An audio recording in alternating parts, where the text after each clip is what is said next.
Hello everyone, welcome back to Sunidhi Economics classes. I am Sunidhi Arya and I teach economics on this channel. पिछले कुछ video से मैं statistical estimation को पढ़ा रही हूँ और स्टैटिस्टिकल एस्टिमेशन के अंदर हम प्रॉपर्टीज ऑफ एस्टिमेटर्स को डिस्कस कर रहे थे। हम अभी तक दो प्रॉपर्टीज को डिस्कस कर चुके हैं, अनबायस्डनेस और कंसिस्टेंसी। आज की इस वीडियो में हम एफिशिएंसी को डिस्कस करेंगे।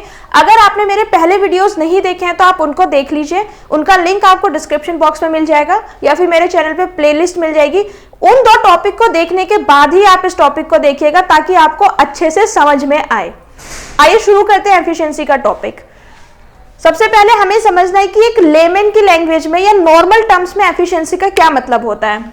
देखिए, ये एक पर्सन है, लेट्स से इसका नाम ए, ये एक दूसरा पर्सन है, लेट्स से इसका नाम बी। दोनों को सेम काम अलॉट किया जाता है, दोनों की क्वालिफिकेशन सेम है, लेकिन ए उस काम को 8 आवर्स में करता है और बी सेम काम को 6 आवर्स में करता है।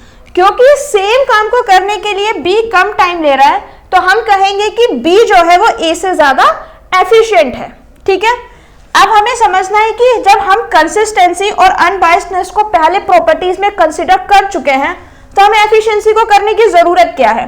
पहले मैं आपको ब्रीफ में समझा देती हूँ कि अनबायस्डनेस और कंसिस्टेंसी की प्रॉपर्टीज क्या थी। अगर आपको डिटेल में पढ़ना है तो आपको मेरे वीडियोस दूसरे देखने होंगे। अनबायस्डनेस जब हमने डिस्कस किया था तो हमने बताया था कि जो सैम्पलिंग डिस्ट्रीब्यूशन है या फिर जो मीन है सैम्पलिंग डिस्ट्रीब्यूशन का, वो पैरामीटर वैल्यू के एग्जैक्ट इक्वल आना चाहिए।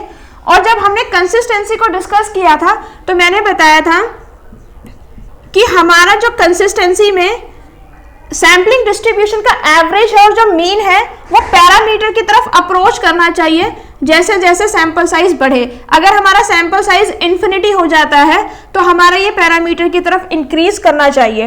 देखिए, दोनों प्रॉपर्टीज में बात सेम ही है। हम अनबायस्डनेस में बोल रहे हैं कि पैरामीटर के इक्वल होना चाहिए और कंसिस्टेंसी में हम बोल रहे हैं कि पैरामीटर की तरफ अप्रोच करना चाहिए। लेकिन जब हमें अनबायस्डनेस और कंसिस्टेंसी प्रॉपर्टीज एस्टिमेटर की मिल गई है तो हमें एफिशिएंसी की जरूरत क्यों पड़ी? क्योंकि बहुत सारे ऐसे एस्टिमेटर्स होते हैं जो अनबायस्ड भी होते हैं और कंसिस्टेंट भी होते हैं। अगर मैं बात करूं सैंपल मीन और मीडियन, ये ऐसे एस्टिमेटर हैं। सैंपल मीन और मीडियन जो होते हैं वो हमारे इस प्रॉपर्टीज को सेटिस्फाई करते हैं, वो अनबायस्ड को भी सेटिस्फाई करेंगे और वो कंसिस्टेंसी को भी सेटिस्फाई करेंगे। अब जब एक एस्टिमेटर दोनों प्रॉपर्टीज को सेटिस्फाई कर रहा है तो हमें कुछ और क्राइटेरिया डिसाइड करने पड़ेंगे जिससे कि हम ये बता सकें कि ये अच्छा एस्टिमेटर है। इसीलिए हमें एफिशिएंसी की जरूरत पड़ी। एस्टिमेटर्स एफिशिएंसी होता क्या है अब हम वो समझते हैं।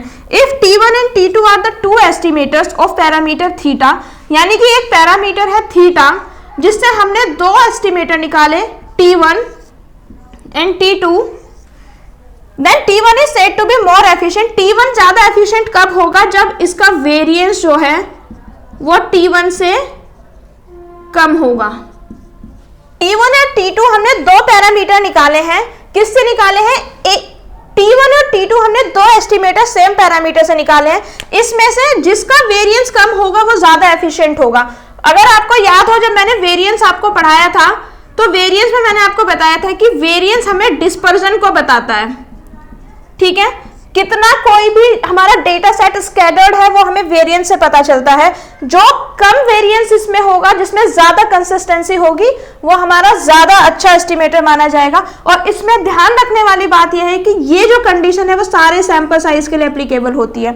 जैसे कि अगर हम कोई रिसर्च कर रहे हैं और उसमें हमने 50 का सैंपल साइज लिया है तो ये कंडीशन 50 के 50 सैंपल्स में पूरी होनी चाहिए। अगर ये कंडीशन 50 के 50 सैंपल्स में पूरी नहीं होगी तो ये वाली कंडीशन जो है वो हमारी फुलफिल नहीं होगी।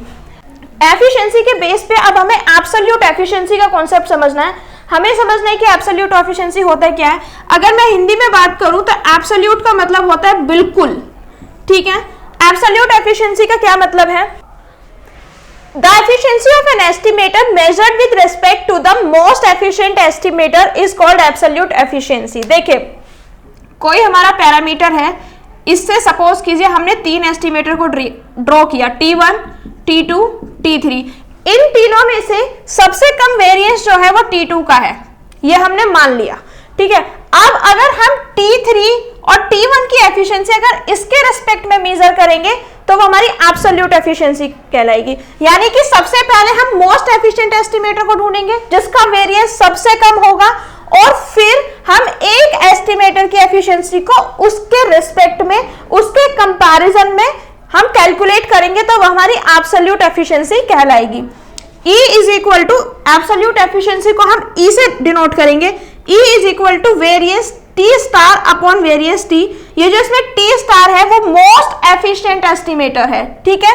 मोस्ट एफिशिएंट एस्टिमेटर का क्या मतलब है, इसका वेरिएंस सबसे ज्यादा कम है। अब अगर हम मोस्ट एफिशिएंट एस्टिमेटर को एक नॉर्मल एस्टिमेटर से डिवाइड कर देंगे तो हमारी एफिशिएंसी निकल के आ जाएगी, क्योंकि ये सबसे ज्यादा मिनिमम है।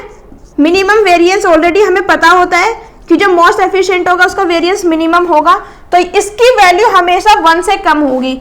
इस पूरे के जो हम डिवाइड करेंगे, डिवाइड करने के बाद वैल्यू हमेशा 1 से कम आएगी। आई होप आपको एफिशिएंसी और एब्सोल्यूट एफिशिएंसी का कॉन्सेप्ट समझ में आ गया होगा, क्योंकि अब अनबायस्डनेस और एफिशिएंसी मैंने आपको दोनों टॉपिक पढ़ा दिए हैं। इन दोनों टॉपिक पे बेस्ड आपको एक छोटा सा टॉपिक और पढ़ना है, मिनिमम वेरिएंस अनबायस्ड एस्टिमेटर, और फिर हम एस्टिमेटर्स के इस टॉपिक को रैप अप करेंगे। अब जो हमें कॉन्सेप्ट पढ़ना है वो पढ़ना है मिनिमम वेरिएंस अनबायस्ड एस्टिमेटर, जिसको हम शॉर्ट में MVUE भी बोलते हैं। ये जो कॉन्सेप्ट है ये क्रक्स है पूरे एस्टिमेटर के टॉपिक का। जितनी भी मैंने आपको प्रॉपर्टीज बताई हैं उन सबका ये एक तरीके से कंक्लूजन है। कोई भी एस्टिमेटर अगर MVUE है तो हम उसको बेस्ट एस्टिमेटर कंसीडर करेंगे और अपने रिसर्च के लिए यूज करेंगे। अब हमें समझना है कि ये कॉन्सेप्ट है क्या। An estimator T of parameter theta is said to be minimum variance unbiased estimator, यानी कि कोई भी एक एस्टिमेटर जो थीटा का है, कोई भी एक एस्टिमेटर T वो कब मिनिमम वेरिएंस अनबायस्ड होगा, if and only if. I hope आप समझते होंगे इफ एंड ओनली इफ का मतलब। इसका मतलब यह है कि अगर ये दो कंडीशन पूरी होगी तो MVUE की क्राइटेरिया को फुलफिल करेगा, और अगर ये दो कंडीशन फुलफिल नहीं होंगी तो वो MVUE की क्राइटेरिया को फुलफिल नहीं करेगा। यानी कि ये कंडीशन मस्ट है, ये कंडीशन फुलफिल होनी ही चाहिए। अब हम समझते हैं कि वो दो कंडीशन कौन सी हैं। पहली कंडीशन तो ये है कि जो सैम्पलिंग डिस्ट्रीब्यूशन का मीन है या फिर जो सैंपल मीन है वो पैरामीटर के इक्वल आना चाहिए। एस्टिमेटर T जो है वो अनबायस्ड एस्टिमेटर होना चाहिए। अनबायस्ड एस्टिमेटर अगर वो पैरामीटर का है, पहली कंडीशन तो ये है कि उसमें किसी भी तरीके की बायसनेस नहीं होनी चाहिए। और दूसरी कंडीशन जो ये है, दूसरी कंडीशन हमारी है कि जो वेरिएंस है T star, variance of T dash should be less than और equal to for all parameter. Suppose कीजिए ये हमारा पैरामीटर है और इसमें से हमने 4 एस्टिमेटर को निकाला है। ये जो 4 एस्टिमेटर्स हैं उनमें से किसी 2 एस्टिमेटर्स का वेरिएंस सेम आया है। सेम वेरिएंस हो तो हम कंसीडर कर सकते हैं, वेरिएंस ज्यादा वाले को हम इस क्राइटेरिया में फुलफिल नहीं कर सकते। इसीलिए हम क्या देखेंगे, 2 कंडीशन हमें देखनी है जब हम कभी भी एस्टिमेटर के टॉपिक को डिस्कस करेंगे। सबसे पहली कंडीशन हमें देखनी है अनबायस्डनेस, यानी कि एस्टिमेटर जो है वो किसी भी तरफ बायस ना हो। दूसरी कंडीशन हमें देखनी है मिनिमम वेरिएंस। यही जो 2 टॉपिक है और यही जो 2 कंडीशन है, ये पूरी प्रॉपर्टीज ऑफ एस्टिमेटर चैप्टर का क्रक्स है। नेट के एग्जाम में किस तरीके से क्वेश्चन आएंगे या किसी भी कॉम्पिटिटिव एग्जाम में, कई बार तो हमें MVUE दिया हुआ होगा, उसका फुल फॉर्म पूछ लेंगे। कुछ बुक्स में ये UMVUE भी होता है, यानी कि यूनिफॉर्म इसके आगे लग जाता है।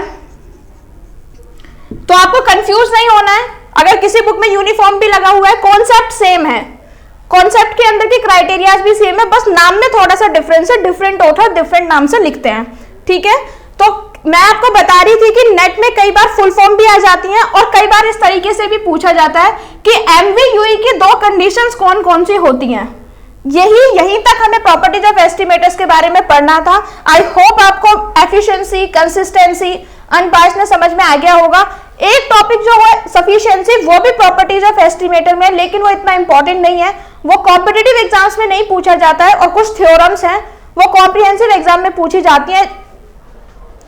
जब हम कॉम्प्रिहेंसिव एग्जाम्स के लिए स्टैटिस्टिक्स को पढ़ेंगे, हम सारी थ्योरम्स को और सारी कंडीशंस को डिटेल में डिस्कशन करेंगे, लेकिन ये एक कॉम्पिटिटिव एग्जाम्स के लिए बन रही है सीरीज, तो इसलिए हम इसमें कॉम्पिटिटिव एग्जाम्स के पॉइंट ऑफ व्यू से पढ़ रहे हैं। इससे आने वाली वीडियो में हम हाइपोथेसिस टेस्टिंग के बारे में पढ़ेंगे। हाइपोथेसिस टेस्टिंग के 7 से 8 वीडियो बनेंगी।